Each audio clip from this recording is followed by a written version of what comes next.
All right. Welcome, everyone, to day 2 of the Student Success Summit. We are so delighted to have you here today. Our session this afternoon is entitled Leadership Perspectives on Race, Health, and Student Success. And I am absolutely delighted to be joined by 3 outstanding presidents at 3 fantastic community colleges in Michigan. And my role today is to introduce to you the panelists, Adrienne Bennings, Dale Nesberry, and Kojo Korte, and then also my colleagues who will be taking on the task of moderating the panel, which is good news because, as is typical at the Student Success Summit every year, I'm just about to lose my voice. So this is a real treat for us, and I'm grateful to my colleagues who will be moderating this. So we'll go ahead and get started. Our first person on the slide you see here is Dr. Adrienne Bennings. Dr. Bennings is the 6th president of Kellogg Community College and the first female and the first Black president at the college, a position she has held since January of 2020. Dr. Bennings is a former professional track and field athlete and serves as a certified peer reviewer for the Higher Learning Commission. Prior to becoming president of KCC, Dr. Bennings was vice president for finance and administration at Clovis Community College in Clovis, New Mexico. Our second panelist is Dr. Dale Nesberry. He is the president of Muskegon Community College, a position he has held for 12 years. Dr. Nesberry has also served on numerous national, state, and local education-related boards, including the Center for Community College Engagement, the American Council on Education Fellows Board. He was chair of the Michigan Community College Association Board and the Trinity Health Michigan Regional Board. Dr. Nesberry recently announced that he will be retiring in June of 2022 after a 44-year career in higher education. Congratulations, Dr. Nesberry.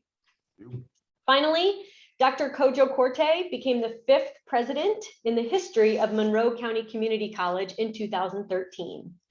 Before joining MCCC, Dr. Korte was the provost of the City Colleges of Chicago. He has written numerous publications on international and economic development. In addition, he has served as a consultant on international projects in the Ukraine, Ghana, China, and other nations. Our moderators today are 3 fantastic colleagues that I have the pleasure of working with every day at the Center for Student Success. Dr. Jenny Schenker is the Director of Research and Institutional Practice for the Center for Student Success at the MCCA. She joined the MCCA way back when the center was created in 2011 and has since led several initiatives, most notably the center's developmental education reform initiatives and the Guided Pathways Institute. Precious Miller has been the coordinator of My Best at the MCCA since February of 2020 and joined us from her most recent position as a campus coach for student success at Western Michigan University. Precious leads all of MCCA's work on student basic needs, and you will always find Precious reminding us to focus on self-care, which she'll do again later this week in a couple other Student Success Summit sessions. Katie Girardello is the manager of network engagement at the MCCA and has been with us since 2015. Katie previously served as the My Transfer Pathways project consultant and director of veteran and transfer initiatives. She's currently pursuing her doctorate in ed leadership at Western Michigan University, where her dissertation is focused on the organizational complexities of transfer articulation, a topic that she knows very well. So our plan today is to end the slideshow so it will be easier for you to see the panelists as they're talking. We have 9 or 10 questions that we've prepared to ask the panelists, but we'd also like to engage you as the audience in this as well. So if you can open your chat, please don't hesitate to ask questions that we can pose to the panelists at the end of the session. We're looking forward to hearing from you. And with that, I will turn it over to my colleague, Jenny Schenker, who can kick us off with the first question of our panel. Thanks, Erica, and thanks for that great introduction. My first question is for Dr. Nesberry. Dr. Nesberry, you've been a long-time supporter of the Muskegon Promise, and your college brings hundreds of high school students to campus each year. You know that we at MCSS and the MCCA have been working hard to better serve students who place into developmental courses. Why is it so important to serve this population in your equity agenda? First of all, thank you, Jenny, for the question, and thank you all for being here. This is a much needed session, if I might say so myself, and I'm gratified to see, well, 114, 115 participants, so that's excellent. So thank you all for coming and being so interested in this topic. In terms of our equity agenda, the promise and developmental courses, I think you all know, or else you frankly wouldn't be here, that developmental education is one of the most important issues that we face and one of the most challenging. And one of the ways that we've chosen to address that issue at Muskegon Community College is to be a very active participant in our promise here in the county, in the Muskegon County. The state has 15 promises around the state, and most of the promises that are in place, except for Baldwin, I believe, are not county-wide promises, and Muskegon's is. So we saw this as a way to outreach to all of the students in our county.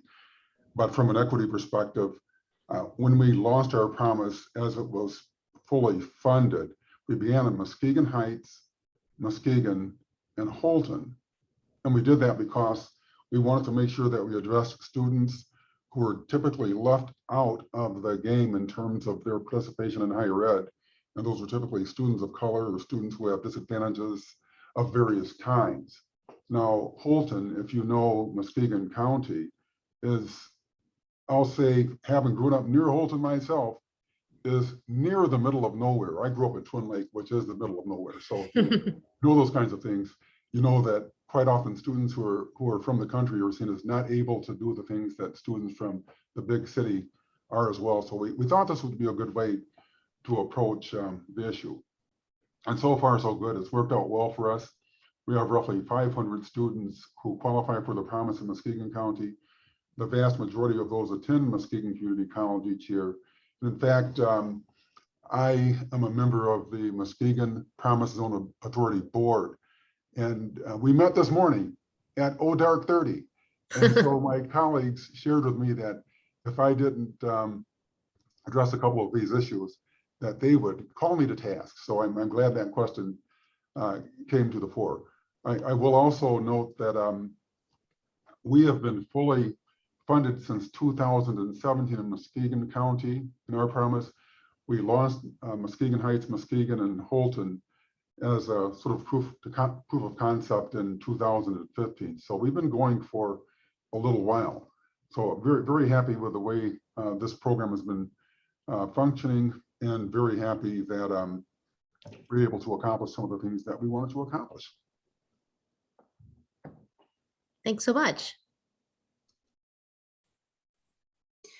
Okay, thank you again for everyone joining our session today. My question is for Dr. Bennings. Dr. Bennings, Michigan hosted Dr. Sia Verschelden at the MCCA Summer Conference, speaking about bandwidth recovery, and she specifically focused on adverse childhood experiences, racial microaggressions, and racial battle fatigue.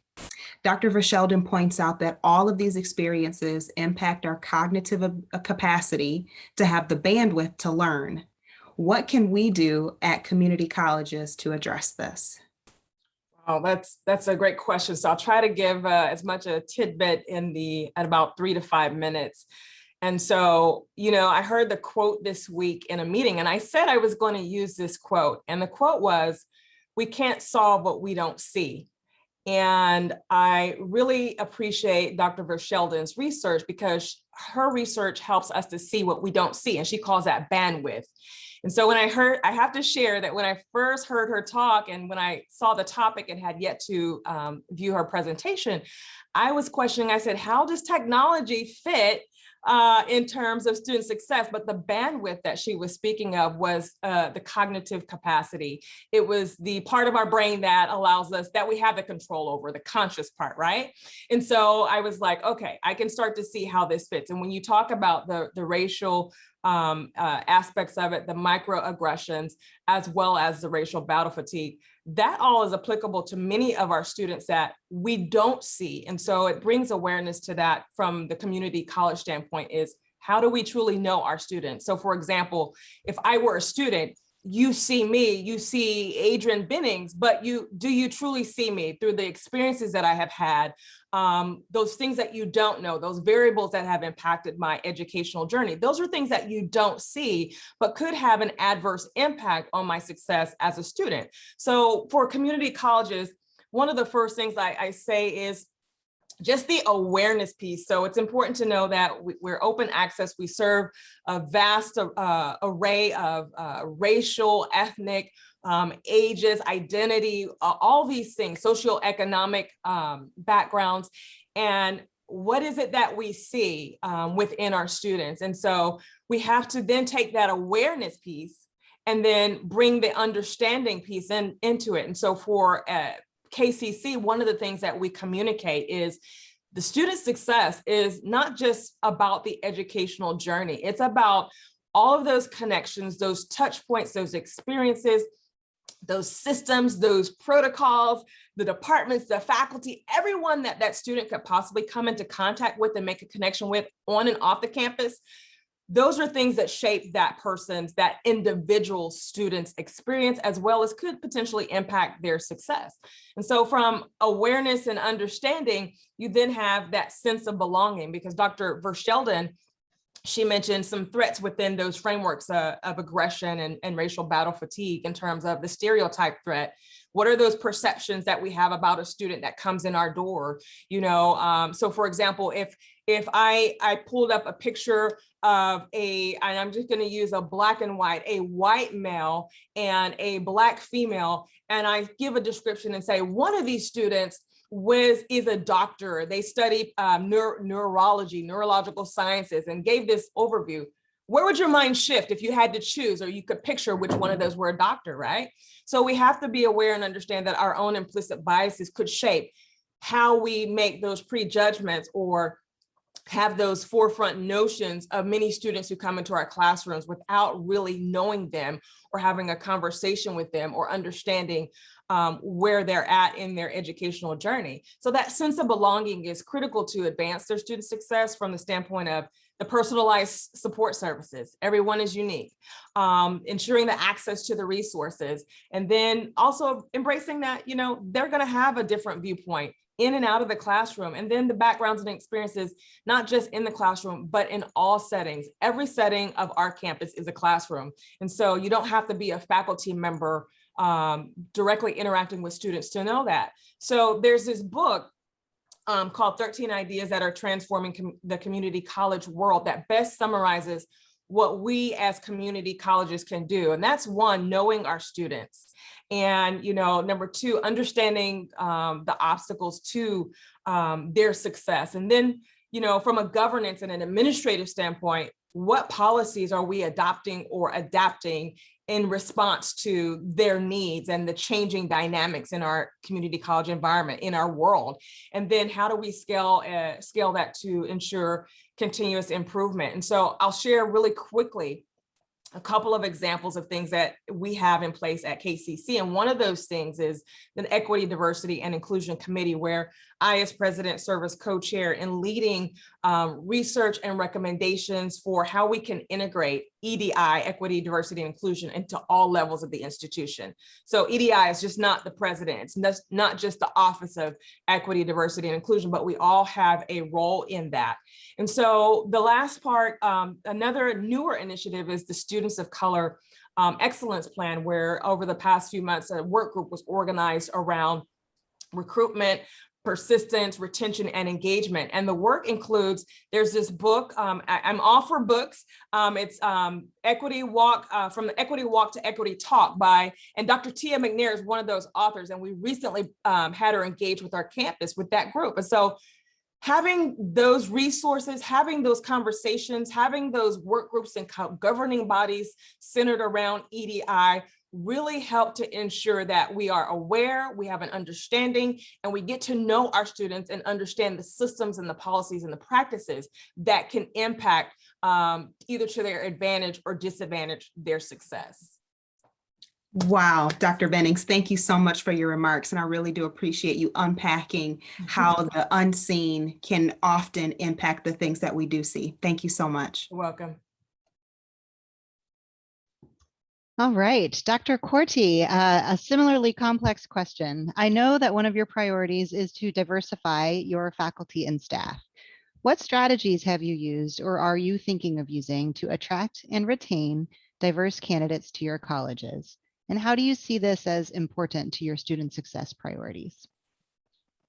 Well, first of all, thank you all for having me this afternoon, and Katie, thank you for that question. And so, to begin with, I'll just give you some strategies and then I'll end by giving you the results, which I think you might be very interesting for you to hear the results of our strategies. So to begin with, the two words that encapsulate everything we do here at Monroe County Community College, and that's student success. And I think that applies to pretty much all of your institutions also. And when it comes to the recruitment of minority or BIPOC workers and students, we have to be very intentional. And so workers and students, it has to be very intentional. And so the word that I use is intentionality. We have to be very intentional. And so to put this in context for you, here in Monroe County, the county is 94% white. And our campus is 92% white. And not that there's anything wrong with that, but it does not reflect America. It does not reflect the state of Michigan. And so how do we try to reflect the state of Michigan and America? And what I hear sometimes is because our campus is a little more diverse than our community, they use that community as the barometer. And I said, that is not sufficient. It's a non-starter for us. And so we try to make, in terms of strategies, we try to make a case for the business, for the diversity, the business case for diversity. And the message from the very top is very clear. And when I say from the very top, I'm talking about from the president, as well as from my board. And one of the first things that we did, especially after the death of George Floyd, is to issue a statement. My board issued a formal statement condemning racism and embracing equity, diversity, and social justice. And we were the first to do that. And we challenged the rest of our community, and I'll get to that maybe a little later, to issue similar statements. And so by doing that, in an attempt to embrace our entire community, we've gotten more students to think about coming this way instead of going somewhere else, out of town or across the border, going south to our biggest competitor, UT. And we've also very intentionally advertised in minority publications as we attempt to recruit more employees to come our way, more programming celebrating and embracing diversity constantly. This month is Hispanic, starting on the 15th is Hispanic Heritage Month. And we have a list, a host of programs celebrating that. During Black History Month, we do the same. And we are leading our community in these efforts. And so our community is listening, they're buying in, they're engaging with us. And as the only institution of higher education in our community, we realize that we have to lead these efforts, and we are doing that. And success applies to all students when you think about student success, not just some of them.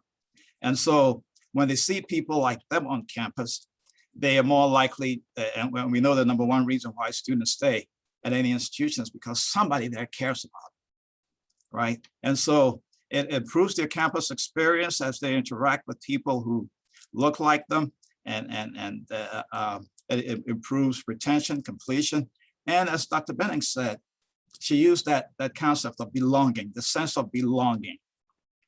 And that's what we call our new DEI plan. We call it belonging. That's our new DEI plan. And so there's a lot that we've done, but in terms of results, let me give you some results. In the fall of 2020, from the fall of 2020 to the fall of 2021, our Black enrollment increased by 28.6%. Intentional. We went into the Black community. We looked at the race dot map. I don't know if you're familiar with that or not, to see where the Black and browns were located. And we went after them. We worked with the Black churches very intentionally. And our minority population, speaking of the BIPOC population in general, increased by 15.9%. From fall to fall. Let's talk about employees. Black employees, in the last 6 weeks alone, we've hired more Black employees than we have in the last 6 years. We've increased our Black employees by 50%. Over the last 6 years, the increase was 0. We're increased by 50%. And that's really going from 6 to 9. But that is significant. So for many years, we were at 6, and now we're at 9 just in the last 6 weeks alone. And so in terms of student success, we must expose our students to that global multicultural society if they are to be successful. And so they have to live in a world where it's very different. Everybody in the world is very different, and not everyone not everywhere you go is like Monroe. And Monroe, as I say, is struggling to catch up with the rest of the world. Okay, so how do we reflect the rest of the world? By having more diverse individuals on our campus and by engaging our community. Thank you so much. Excellent, excellent work, excellent results. I appreciate that. Thank you. I agree, Dr. Corti, that's really impressive. Thank you for sharing those strategies with us, and hopefully everyone will think about some of those and how they might be applied on your own campuses. Turning back to Dr. Nesberry, in addition to leading your college, you're on the Trinity Health Michigan Regional Board. Can you share your thoughts on racial health disparities, both mental and physical, and how this is integrated into your student success priorities? Absolutely. And let me share a little bit more about Trinity, then I'll share a little bit about our strategic plan, our integrated strategic plan, and how we've helped improve some of our metrics on campus with respect to minority participation, both in our student body and our faculty and staff. Now, first of all, to Trinity. Now, currently, I chair the Trinity Health System Board, and I will do so through 2022. This gives you kind of an idea of what I'll be doing after I retire next summer. So I'll have my hands full. And to give you perspective on that, the Trinity Health System Michigan has over 23,000 employees and a $6 billion budget. So this is a very large and complex organization, which had miles to go roughly 10 years ago, but with respect to their treatment and their treatment of people of color visiting the hospitals and their clinics, and their employee profile was an issue. So along the way, not just last summer, but along the way, Trinity established racism as a public health crisis. This is the Trinity National System, not just the Michigan region. So that was an issue that we felt that we needed to address. Since 2010, the percentage of minorities in management positions, I'm going to be close, hopefully exactly, but close to the actual numbers. We were roughly 11% minority participation or comprising the management of the system in Michigan. Now we're at 27%. So a dramatic improvement in the number of minority employees in the Trinity system in Michigan, management employees. So let's talk a little bit about what that means in terms of outcomes for patients. I'll use myself as an example. this will go back a long way. And one of the reasons that I sit on that board, and I will shift to education in just a minute, but my mother passed away when she was 54 years old. And for a 66-year-old guy, that's a long way in the rearview mirror, right? But one of the reasons that we're convinced that she passed away was that she received terrible treatment by a healthcare system that wasn't Trinity, but was a similar system in the area. So from that point in time, this is over 40 years ago, I said, I'm going to commit in my life to do something about that if I ever have the opportunity.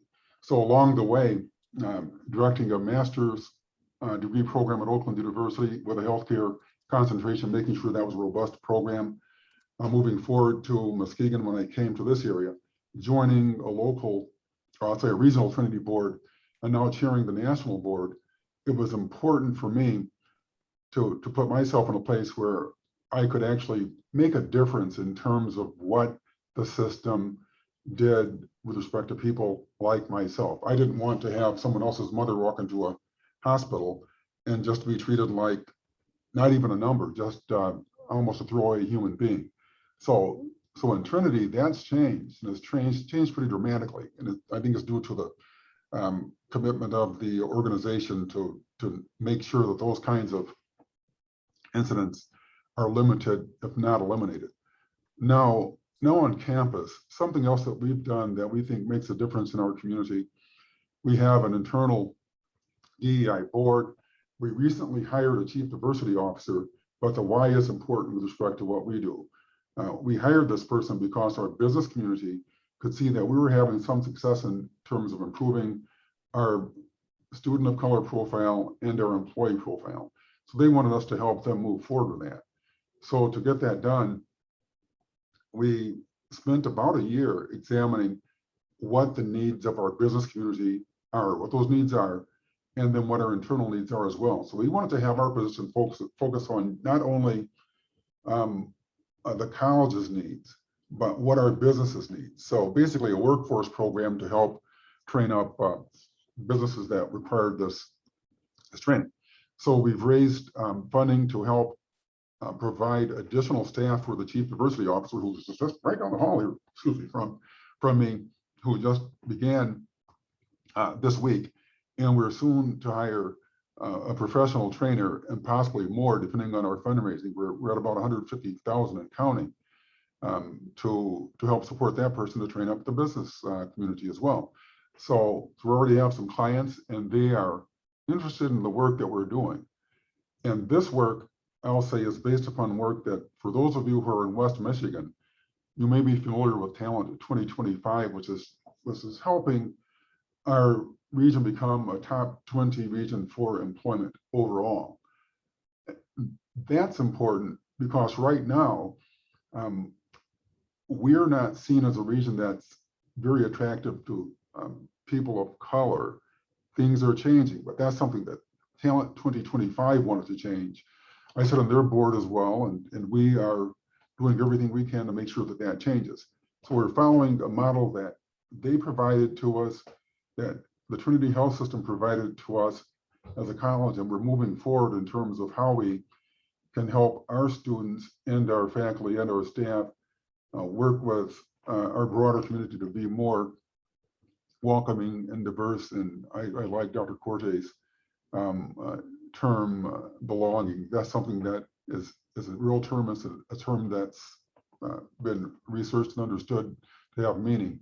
And that's where we want to go as an institution. So I hope that responds to your question, Dr. Schenker. Thanks, Dr. Nesberry. Yeah, and I think I'm seeing a thread emerge here about really intentional, thoughtful planning that will move institutions and employers at the same time towards a greater awareness of diversity and a better sense of belonging on campus and the region. So thank you for sharing that. Okay, the next question is for you, Dr. Corte. I have heard you speak passionately about how important it is to have conversations about race, even if you serve a predominantly white student population. How is your campus thinking about race and conversations about race inside and outside of the classroom? Again, thank you for that question, Precious. It's arguably the most divisive issue we have in our nation today is race. And all of us, regardless of race, need to be involved in the conversation and the effort to bring about change and healing. And that's what we emphasize here in our community. It's all about reconciliation, change, and healing. And as we have these conversations, it's important not to leave out the majority. By that, I mean people. You can't leave them out and just focus on the minority. So we include all of the majority individuals. Our campus is primarily, as I indicated earlier, is primarily white. And of course, we do have our global courses. We have a global designation. We have the various courses in African-American history and other courses, but that's inside the classroom. And it's important to emphasize what happens outside of the classroom also. But a key point to be made here is as we talk about race, and I keep emphasizing this, it is important for us not to allow those discussions about race to be subordinated or subsumed by the general concept of diversity. What do I mean by that? So as we have these discussions about race, the next thing you know, it's conflated with or obfuscated by other forms of diversity. Not that they're not important, they are. And by that I mean LGBTQ issues, important. Gender issues, important. But if we're talking about race, let's focus on race. Let's talk about race. And so we keep emphasizing that, and that's what we do. And because a lot of times when these conversations get distracted by other forms of diversity, the next thing you know, they are left unresolved. And so post George Floyd, we kept emphasizing race and we've kept those conversations going. Our diversity series has been, ever since I've been here since 2013, we've had the diversity and current affairs series. So the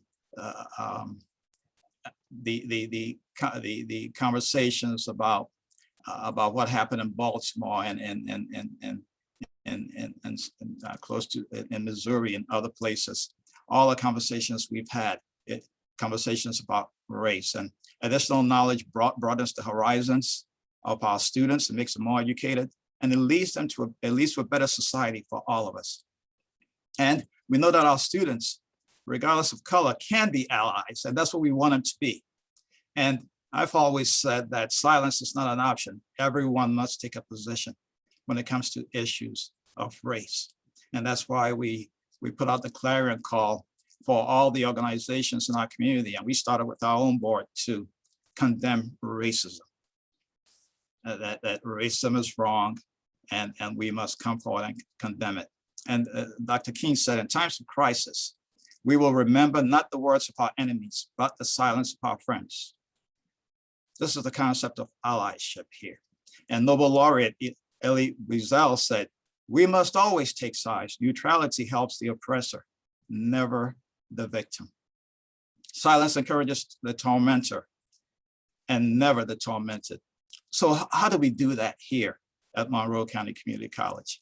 And as I indicated first, when we discuss race, we remain focused on that and don't let it get sidetracked by other issues of diversity. Those are important. But when we're talking about gender issues and LGBTQ issues, we focus on those. And we have a diversity space on campus now that's close to completion. And we've gone from having we have several single-use restrooms on campus now, going from 0 a year ago now to 5, and we'll be at 9 after our renovations are completed. And we have a meditation lactation room. And this is just a general concept on campus. We've gone from 0 to 1, and we'll be at 3 soon. We have Muslim students on campus. Where do they pray? Where do they go to pray? And they came to me years ago asking me, and we tried to give them a little closet somewhere to go. But they pray 5 times a day. They need some space on campus for that. So we have space for that on campus now. And the diversity series, getting students involved, getting our community involved, getting presenters from all walks of life. And then last but not least, the conversations that have involved our community that we call the honest conversations about racism, HCR. We formed a group called CREED, and I'll get to that later. More on that later. That the CREED is the Coalition for Racial Equality, Equity, and Diversity. But honest conversations about race. And some of these conversations are uncomfortable. And we all know that. And some people don't want to have these conversations, but we must have these conversations if we're to make progress, if we're to bring about reconciliation and healing. And we must involve all of our students. And in our case, it goes beyond the students, it goes well into the community. Thank you so much for your remarks and sharing with us. It's really inspiring to hear how you have a centered focus on racism, but how healing and reconciliation go hand in hand with those conversations, and really empowering everyone to see the role that everyone can play in the conversation of racism and race. Thank you so much. You're welcome. We're going to switch gears a little bit. That was incredible, and I appreciate those reflections and living in a predominantly white neighborhood and raising white children. Your remarks really struck me, so thank you for kind of laying it out there. And we talked on the last MLK Junior Day about silence being complicity and what that means. So I appreciate that you brought that thread into the conversation. We're going to move to a topic that I never tire of talking about, transfer. Dr. Bennings, because I believe transfer is a true equity issue, and particularly a racial justice issue as well, because of the students that we serve in the community college sector who aspire to transfer for baccalaureate credit. Dr. Bennings, we know that Kellogg Community College is very involved in ensuring that students who want to earn their bachelor's degrees can transfer and earn their credits for their courses. Can you speak to why this is an equity issue for you? Specifically, we know that KCC added the Bruin Standard last year, which recognizes, in part, students demonstrated competency in intercultural issues. And we would like to hear you speak to why that is important to your student success work and transfer as an equity issue. Wow, a very good question, and so many layers to that, because how often in our own internal conversations when we're talking about transfer, do we tie in equity to that, right? You know, when we're looking at the numbers, how do we tie in equity to that? So one of the most critical responsibilities for community colleges is how do we help students get from here to there? And so in terms of here, from your institution to, if they have a goal of transferring to another institution from here to there, what is the in-between? And so there is a challenge with that. And I'm gonna try to tackle it from the perspective of a formula with many variables. Now, keep in mind, math was not my favorite subject. I will not be asking for a solution to this, you know, but if only transfers and equity were as easy as the E equals MC squared formula, right? So as an institution, you have to keep in mind, as a part of the formula, these are things that you don't want in your formula, but you have to know that these are potential barriers to transfer, right? And so you have to be aware of the problems of transfers with loss of credits, lack of seamless pathways, inadequate advising, as well as extended time to degree. With regard to the extended time to degree, one thing that's unique about community college students is that many of our students are parents, they're working, they're trying to manage multiple responsibilities, and that could also, you know, hamper or hinder their ability to transfer. Now, compounded with that, those are things you want to take out of the formula, but those are inevitable and to varying degrees, right?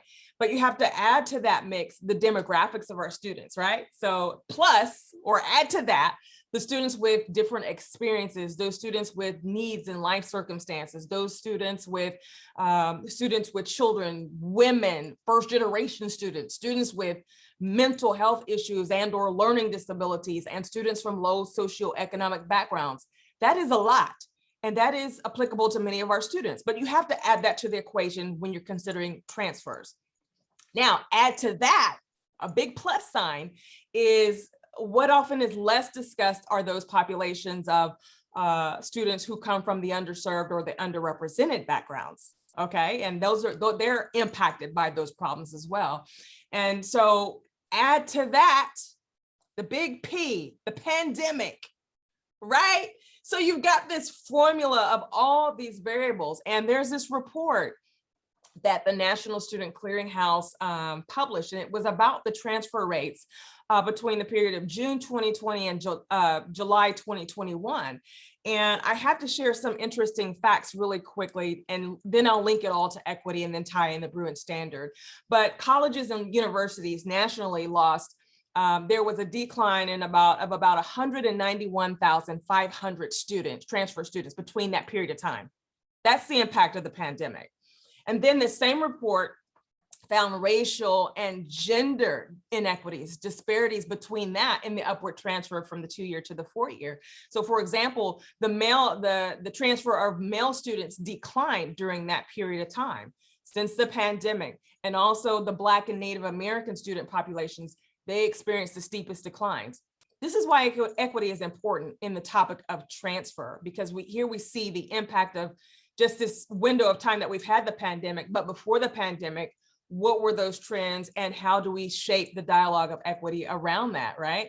And so this is where the Bruin Standard comes into play. But before I go to the Bruin Standard, I have to share that in making transfer equitable for all, it crosses multiple levels beyond our institution. So you've got statewide initiatives such as the Michigan Transfer Network. You've got MTA agreement that helps to create a seamless agreement and articulation between institutions. But then you've got the campus level. What are those academic services? What are those support services? What are those resources available for our students?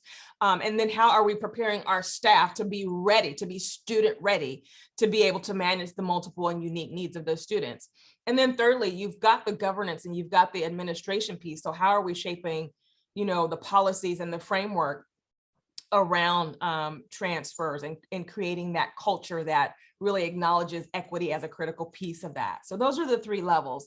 And the Bruin Standard comes into play. It was developed, implemented in the fall of 2020.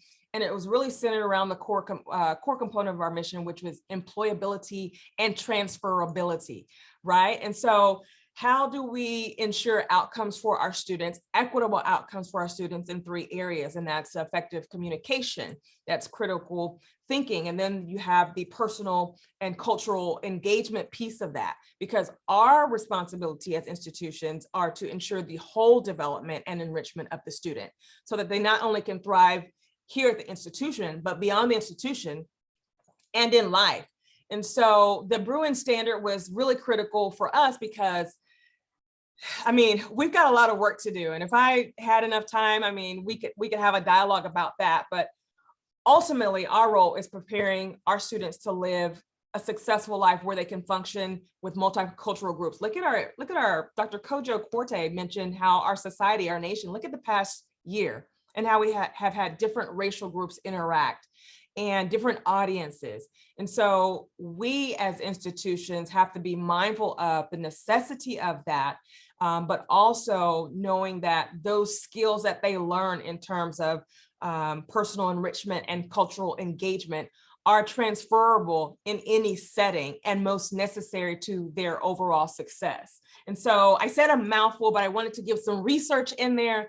But equity is a foundation of KCC's house. I wanted to be really intentional about that in our strategic plan. And how is that translating into all areas of our planning and our programming and our operations for the college? And so that's it in a nutshell. Fantastic. I asked you a multifaceted question and you more than delivered a multifaceted answer. Thank you so much for those perspectives.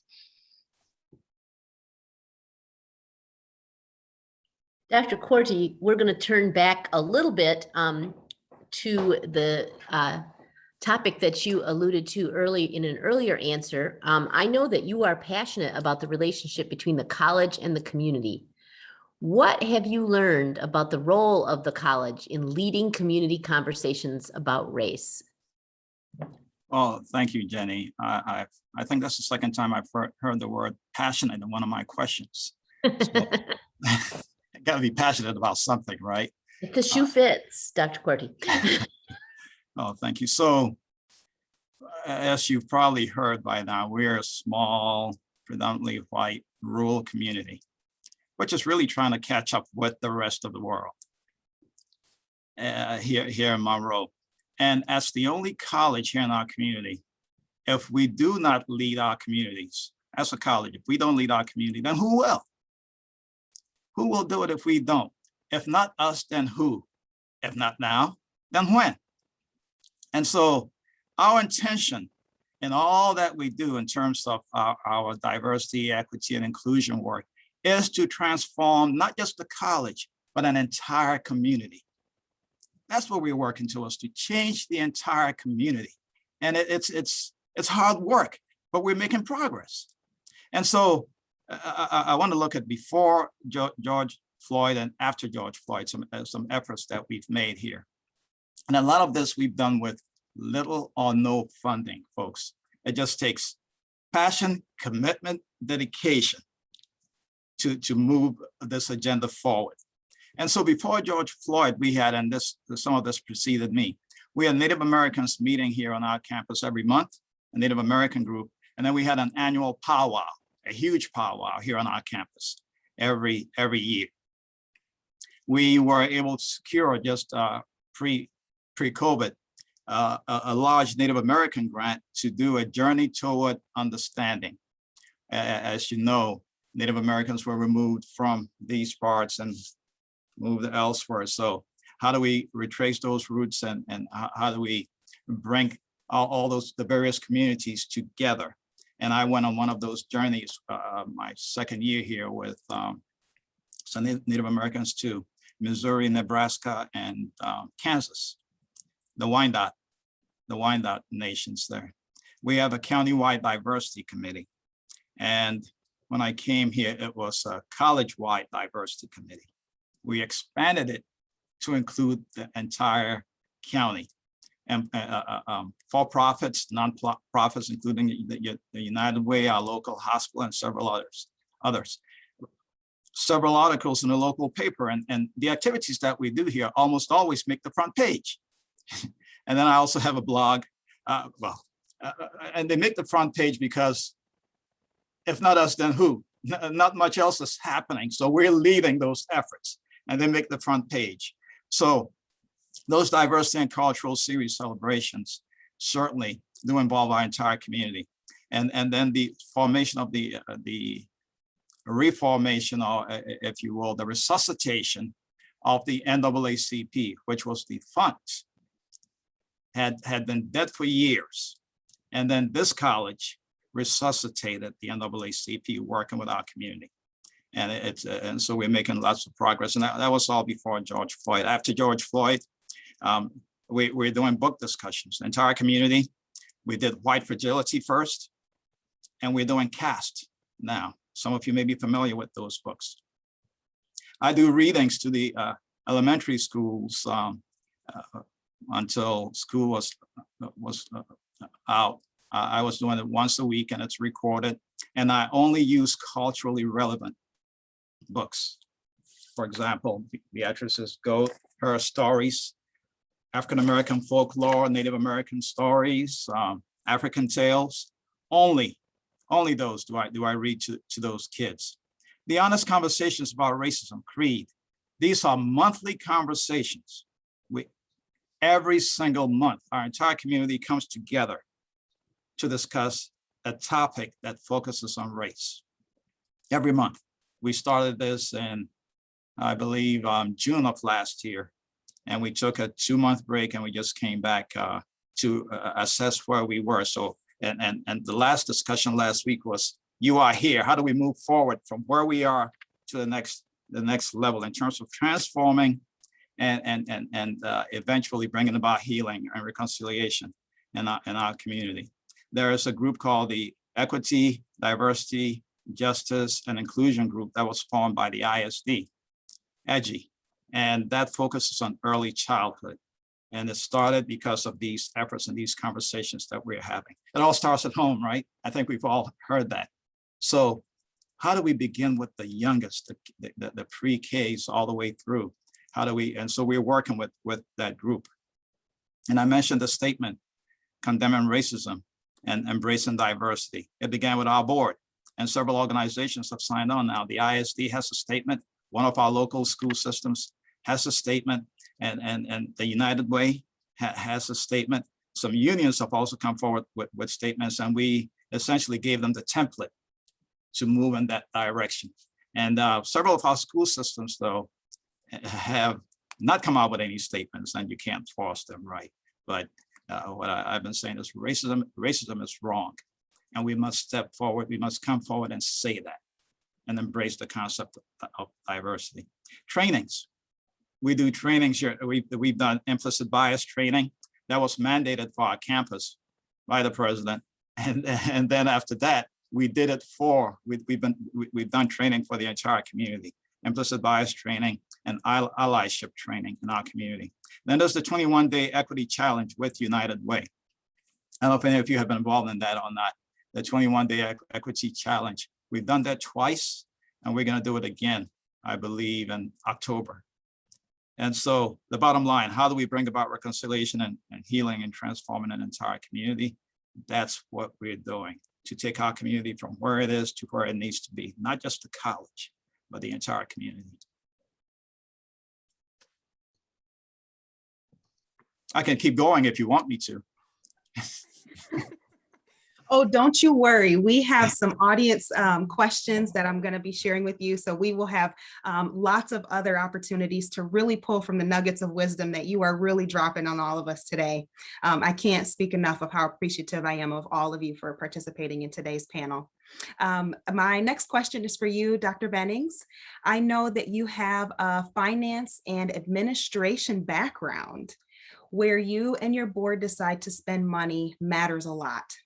How can colleges prioritize diversity, equity, and inclusion in their budgets? Very good question. Goodness. Well, I would start off by saying that the prioritization of equity, diversity, and inclusion has to be demonstrated across every level. And you have the mission, right? You have the vision and the values, but then how are colleges utilizing their strategic plan as that roadmap to really identify how we allocate resources, where we allocate resources, and if EDI is a critical component of that plan, which it rightly so should be, how do we prioritize the initiatives and what we recognize using those funds allocated for that? One thing I heard, and I have to reiterate, I think I've heard through Dr. Nesberry as well as Dr. Corte, was the word intentional. So when you're talking about prioritizing EDI in the budgets, number one, you have to be intentional. It has to be ongoing, and it has to be dynamic.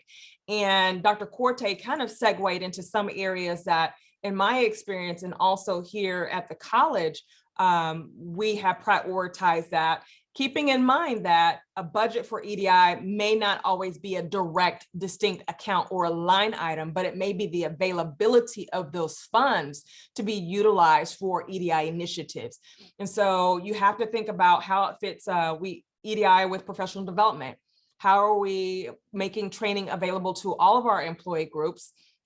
And it's relevant, but also what does the EDI components of that training look like? So professional development is very critical, and we do allocate resources towards that across multiple levels, across our divisions.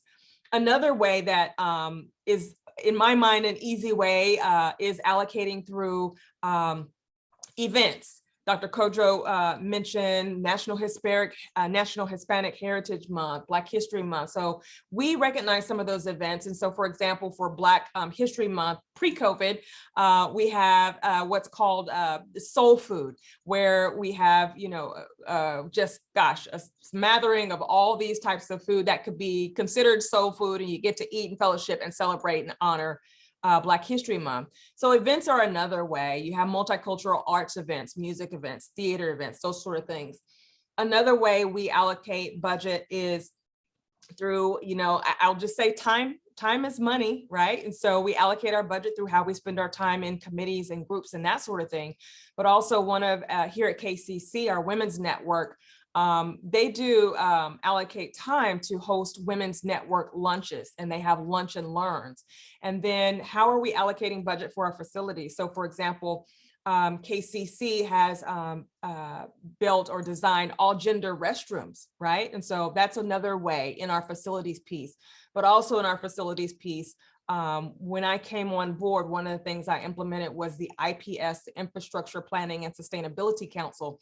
That is a way to organize projects and priorities, capital planning for the institution, but also weighing it against a various set of criteria to ensure in the process alone and how we allocate capital funding, an equitable way of allocating those resources in our facilities realm. And I could go on and on and on, but there's two more that I'll share really quick. You've got to allocate funds in assessing your climate, assessing what are the needs at your institution. So we invested in an equity, a climate assessment to engage our faculty and staff in terms of their perception and their experiences regarding race and those experiences here on campus. And then you cannot forget, we are here because of our students. And so a simple example is, how are we allocating funds for our students? And so one example is the Beyond Tuition assistance program here that we provide for students experiencing financial barriers, that would hinder their academic success. So I talked about talent management, capital, governance, and students. There's this broad range that you can way you can allocate budgets, and it's not necessarily explicit, but how are we using those funds for those initiatives?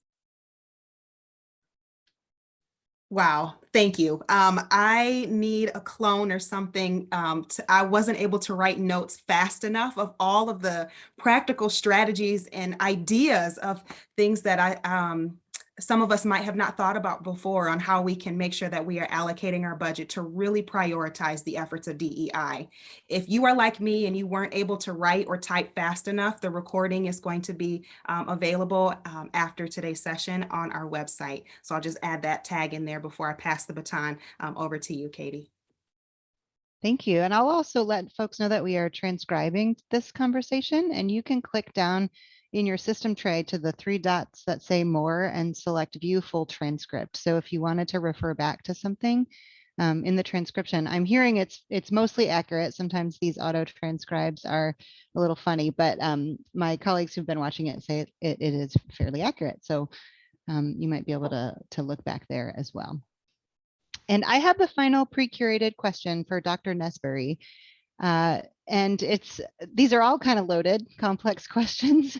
And we just heard about some board relations and budgeting. So those are sometimes tenuous issues. And Dr. Nesbury, you just finished your tenure as chairperson of our board of directors, the Michigan Community College Association Board of Directors, and the chairperson for the President's Committee that is a subgroup of that board. What role do you see MCCA and then us here at MCSS playing in this work? Again, I'd like to thank everyone for attending and thank our panelists for being willing to being put under the bright lights of questions from colleagues from the MCCA and the association more broadly. So again, thanks quite a bit. Now here's my basic approach to that question. First of all, what you can do as the MCCA and MCSS is keep up the good work, keep doing sessions like these. I mean, these are very much needed, and without these, then this conversation won't move forward. But I have three items that I think are very important in terms of what the MCSS may do, and more broadly, the MCCA. Well, first of all, if you can encourage the council to put their money where their mouths are. And what I mean by that is, I know my colleagues are very passionate about what they do, but they are very, very good fundraisers as well. And if you look at their history, you'll know that to be true. So they find a way to get things done that they need to get done. And in Muskegon, what we did with respect to the issue of DEI, and more specifically helping communities of color and disadvantaged communities, is we had about 15 years ago, a desire to upgrade many of our facilities on campus. I come on board working with the board, and others, we identified the need to upgrade our tech building.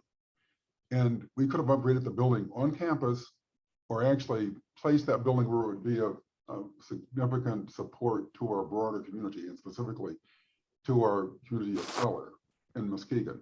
And this is not something that we felt that we needed to do simply because it was a good idea, it was supportive for the community, but our broader business community said, hey, there's an opportunity here. There are any number of residents here who aren't trained up, who could literally walk to a facility that was placed in a community of color, which is what we did. Investing of the 55 million that we've invested thus far in infrastructure, $20 million and counting on the Sturgis Technology Center downtown.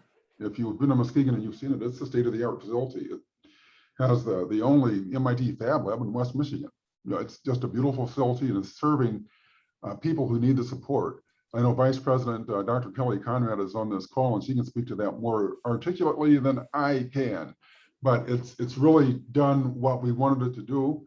COVID set us back a little bit in terms of our ability to run people through simply because of where we are. But that is something that we did and had some pushback on it, but do what you need to do to make your community successful. And this is one of the ways you can do it. Put your money where your mouth is. Number two, you can help us understand how to run the numbers and share the numbers. And what I mean by that is we all have strategic plans among the panelists here today. You can use the MCCs as an example. Visit our website, visit our dashboard, and type in strategic plan, do a search, or we have a Google search on our website. Visit that dashboard, and you can see that we're hitting most of the targets that we set. Some of them we aren't. In terms of DEI, we're not hitting all the targets that we want, but we have this out there for the public to view. So we want the public to see that information so that they can understand the work that we need to have done so that we can meet the targets that we've set. And by the way, as president of the college, our strategic planning dashboard represents key criteria or metrics, I should say, that I am to meet as president. And you're looking at that, you're looking at my evaluation. So if I don't hit those targets, then I have an evaluation that's not as strong as it could be. And diversity, equity, and inclusion, that's one of those. And the final thing that I'll share is that we need you to help us understand that we must share our own stories. And now I'll say this, don't wait for the media to do that because they may not share exactly the words that you would like for them to share or share the message that you would like to share yourselves. And specifically on diversity, equity, and inclusion, you may get a totally a position that they share that's diametrically opposed to what you're doing. And they may describe what you're doing as not really wanted by the public and nobody's doing it. So I'll leave you with this. Meyer Corporation, Amway Corporation, Steelcase Corporation, businesses that are either Fortune 500 or Fortune 500 like if they are privately owned like Meyer. They have diversity, equity, and inclusion offices and they have had so for years. And they receive millions and millions of dollars in tax incentives to build their infrastructure and to do the things that they do every single year. Some of those dollars go to these DEI offices. So the argument that we shouldn't be spending these dollars as a public organization is, I'll be kind and say is wrong-headed, but B, is belied by the fact that major corporations in this nation are doing this work and are way ahead of us. They want people to visit Michigan. They want people not to be run off because of a perception that we're not the most accepting state. So share your story and be bold with it. Be forceful with it. Let the community out there, let your communities know that this is important and this is something that we should be doing. So thank you for your time, and I'm ready to be grilled by our audience. All right, thank you. And thank you all. Again, complex questions, complex issues, lots of interplay between structures, right? Structures in the local communities at the local campus and the larger statewide conversation. I'll reiterate what Dr. Nesbury said. We will keep asking to have these conversations. I continue to learn, I continue to grow, and I appreciate that all of you are coming with us. We have just a few things to wrap up. I think Erica has a few remarks that she would like to share, and then Precious has been aggregating questions from the chat. So if you have additional questions for the panelists that you haven't already input, please go ahead and do that. Panelists, you'll get about a 6 or 7 minute break while Erica goes through her remarks here, and then Precious will be right back with those questions. I think that's the way we're going to run the rest of this session here. Is that right, Erica? That's right, Katie, thanks. So Okay. we'll give our presenters again, thank you so much, give you a little bit of a break. As part of this session, we wanted to walk through really kind of our thoughts about equity in student success at the center, and share some of those thoughts with you. Our vision at the center is really centered around equity and around equitable outcomes for students. It's an important part of the work that we do. And the reason for that is because when we consistently look at data, we observe inequitable outcomes. When data are disaggregated by several subgroups. And in the case of student success outcomes, we have found this is most notable when we're looking at data disaggregated by race and also data disaggregated by age. But of course, these are long-term outcomes, and we know that we need to think about equity in a variety of different aspects of the work that we do at our college, and I think several of our panelists talk about that.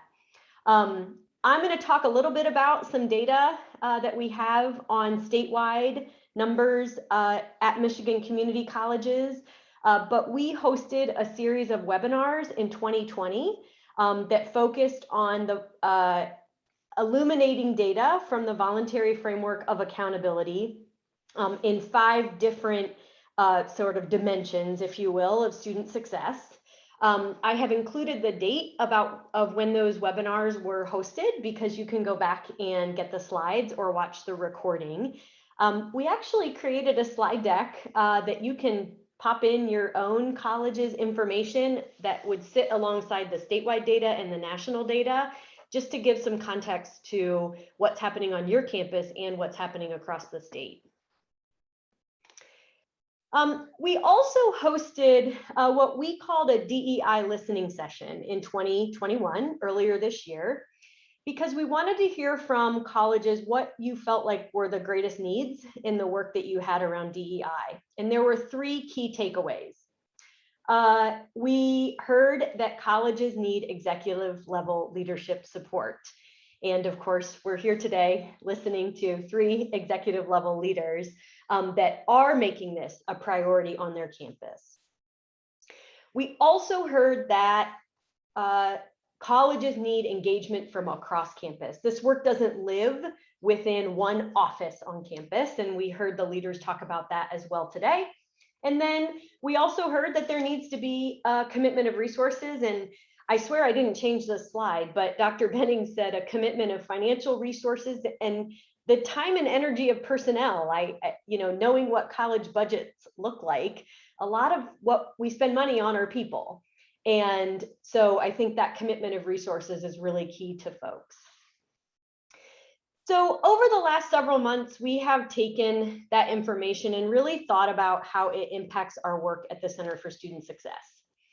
And one of the things that many of you know of, particularly if you attended our session yesterday, is that we have focused on equitable gateway course completion, particularly focused on equity. And the reason that we do that is because about 16% of all students pass college level English and math in their first year. Only 5% of Black students pass college level English and math in their first year. And we also see significant equity gaps as students get old, as students are older. So just about 6% of students between the ages of 25 and 39 years old complete their college level English and math course. So when we think about our equity work, part of the reason why we're focused on DevEd is because we see significant equity gaps in completion of those gateway courses. And when we think about transfer, we think about curriculum, if you're not getting through English and math, you're not progressing toward earning a degree. So it's really just baseline work for us as well. The other project that many of you have been involved in over the years is our guided pathways work. And I think this work was really instrumental several years ago when we started talking about really taking a look at the entire infrastructure of how community colleges operate. We have been historically open access institutions. The front door was wide open. Anybody, y'all come. But it's really important for us to think about completion as well. And Guided Pathways was really focused on that. And part of the reason that we focused on that is because we know that about 50,000 students started at community college in the fall of 2013. 38% of all of them left with less than 30 credit hours. They didn't transfer. They didn't get a degree or a certificate. But nearly half of Black students left with less than 30 credit hours and 41% of Hispanic students. So even progressing through the entire curriculum for any positive outcome that we like to see, there are significant equity gaps. And so that's why we focus on guided pathways, we focus on workforce pathways, and we think about how we can really get students to completion. I was really grateful to hear Dr. Bennings talk about some of the transfer data from the National Student Clearinghouse. We rely on a lot of the data that they provide as well. And we know that about 3 in 10 community college students will transfer, but only about 1/3 of those students will earn a bachelor's degree. So certainly after we send students to enroll in programs at four-year institutions with our university partners, 2/3 of those students are not completing a degree. And so that is why it's really important to us to work with our university partners to improve transfer student outcomes, because they're part of this solution as well, both at the public universities and independent colleges. But there's some interesting dynamics in this transfer data here. Because we see that just about the same number and percentage of Black students transfer as white students do. But the interesting thing to me is that we see that about 8% of community college students transfer with an associate degree, but only 3.5% of Black students transfer with an associate degree. So when we talk about the value of what we provide at a community college, even before a student transfers, there's a lot of work that we can do to improve transfer student outcomes, even before the student gets to the university. Our other strategy at the MCCA is really based on the 3 projects that you see here: the Transfer Network website, the Transfer Agreement, and the My Transfer Pathways. And our focus on that is increasing equity across all 28 community colleges. We see significant differences in transfer student outcomes based on which community college the student started at. The Michigan Transfer Agreement is the same agreement for all 28 community colleges in Michigan. There is access to the same transfer information for all 28 community colleges on the Transfer Network. And the My Transfer Pathways will require that universities accept the same equivalent courses at all 28 of our community colleges. So even if you're at a college like Dr. Corte mentioned, a small rural community college who maybe doesn't have as many transfer agreements as a neighbor up Route 75 who may have more relationships with more universities, it's really a priority for us that all community colleges get the same deal as their sister community colleges across the state. The next priority I'll really talk about, and Dr. Bennings referred to this as well, as did Dr. Nesberry, is really the focus on addressing student basic needs.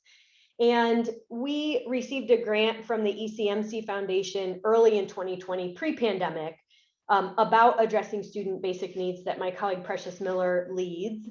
But this has come into just incredibly sharp focus for us over the last 18 months. We administered a survey we worked with colleges to administer a survey to about 10,000 students last fall. And interestingly, we learned that about 80% of students work at least 20 hours a week. So they're they're at least part-time workers in addition to their other commitments. 70% of students worry about having enough money to pay for school. And over half of our students would have trouble getting $500 in cash or credit to meet an unexpected need.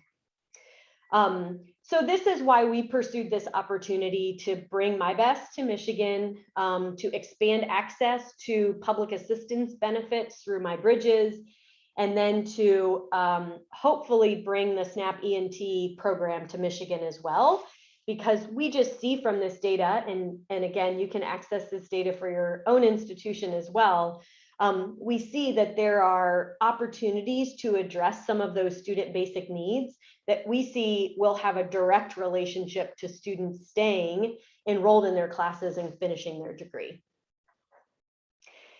And I think finally, as Dr. Bennings mentioned in her very first question, we can't address what we don't see. If we don't know what the data says about our own students, if some of the statistics that we provided today, you're not sure what that looks like at your own campus, I would strongly encourage you to talk to your IR office and get access to your data from the Voluntary Framework of Accountability, or navigate out to myschooldata.org and get access to data for your own institution, or review some of our webinars that we've talked about in the past as well, because I think this is crucially important for more than just a few people at the institution to have access to this data, so that you can take action in your own role as well, whatever that role is at your institution.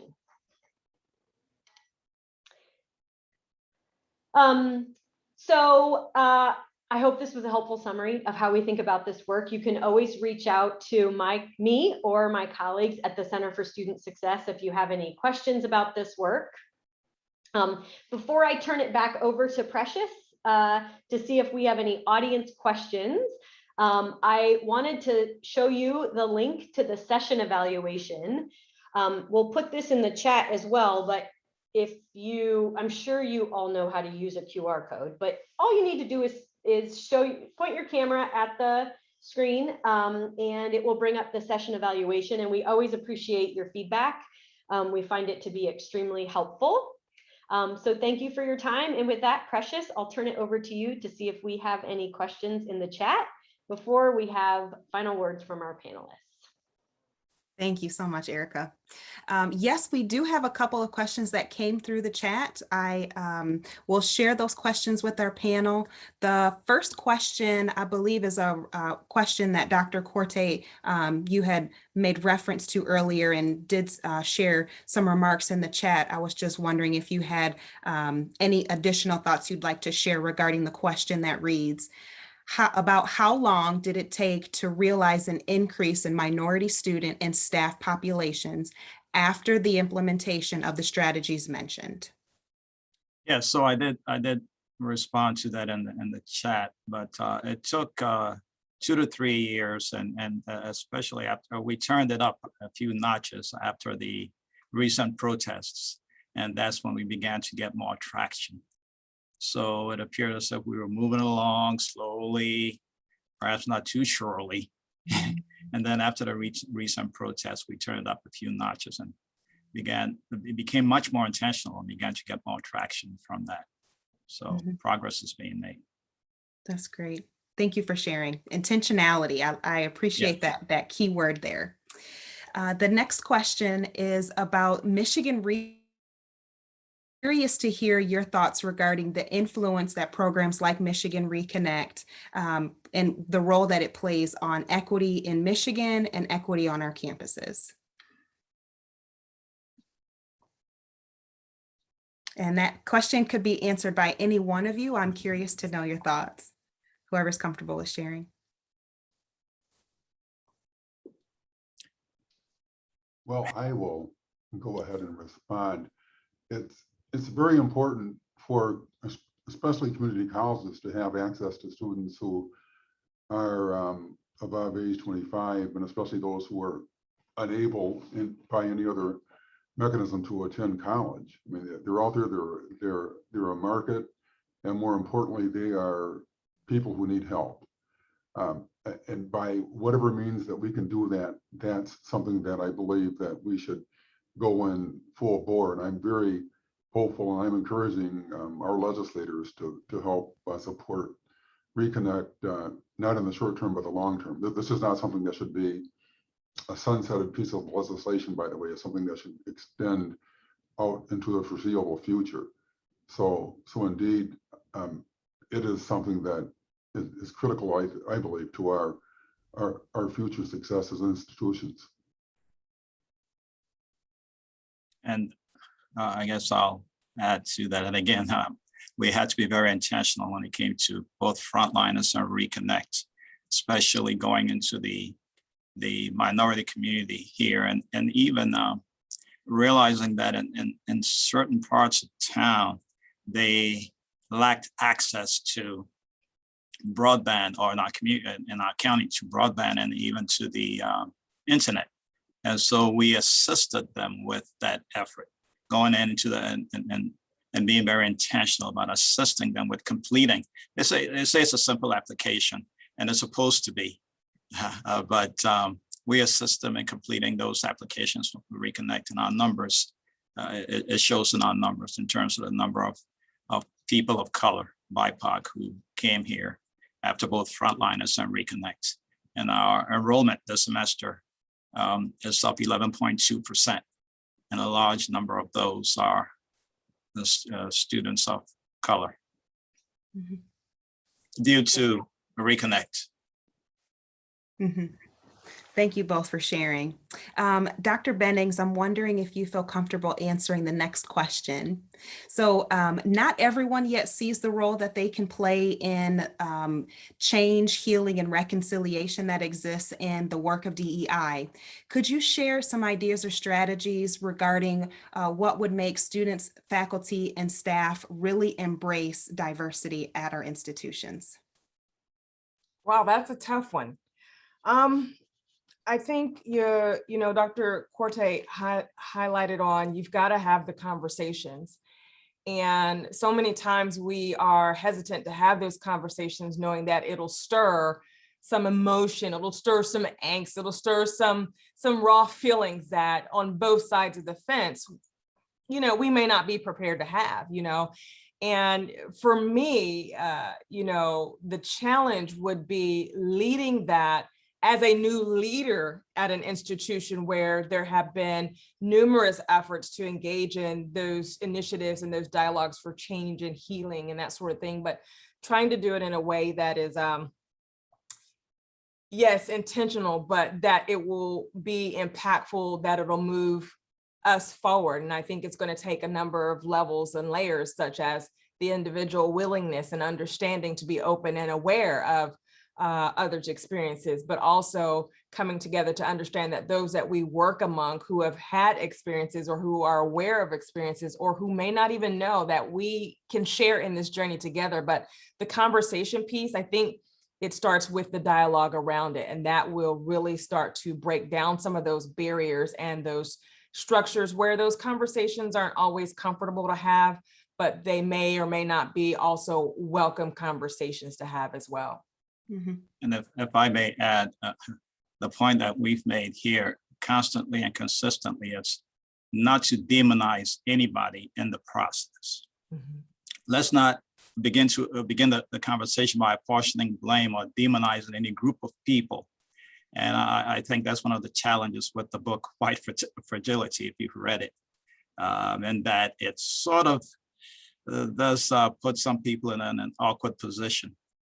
But don't demonize. Let's have a conversation, knowing that it's going to be difficult, very difficult. It's going to be very difficult and uncomfortable conversations, but we've got to keep talking. If we don't, I don't think progress will be made. Yeah, I really appreciate those reflections of beginning those conversations with the end in mind. What's on the other side of the vulnerability and the discomfort that we might experience when having those conversations. There was a question that came through the chat regarding Michigan Reconnect and Futures for Frontliners. And the question reads, how did you provide assistance to individuals seeking funds through Michigan Reconnect or Future for Frontliners, but had no access to internet? I guess I sort of addressed that. So we did have people go into the community and assist them, even using their phones, just as we did. I don't know how many of you were involved in the census. We had a grant here to assist with the census, and we had iPads and other things that we took into the community, and even took people to the local library to get them to complete the application forms. And so I think utilizing their phones, which I think almost everybody has one, even if they don't have access to internet, right? So that was helpful in our minority community. Great, thank you so much. Jenny, I will turn the last question over to you. Oh, sorry, I meant Erica. Erica, I will turn the last question over to you. Usually people confuse Erin and I, not Jenny and I. So good. Thank you all. Well, this was fantastic. I don't know about you, 90 minutes, the best 90 minutes of my day, I will have to say. And we are literally running up against the last couple of minutes here, but we have a way to keep the conversation going. We are using the My Healthy Colleges 21 hashtag to keep the conversation going on LinkedIn and Twitter. And I know all three of our guest panelists participate in these platforms and share a lot of fantastic content out there. So I would encourage you to follow them. Continue the chat on My Healthy Colleges using the hashtag MyHealthyColleges21.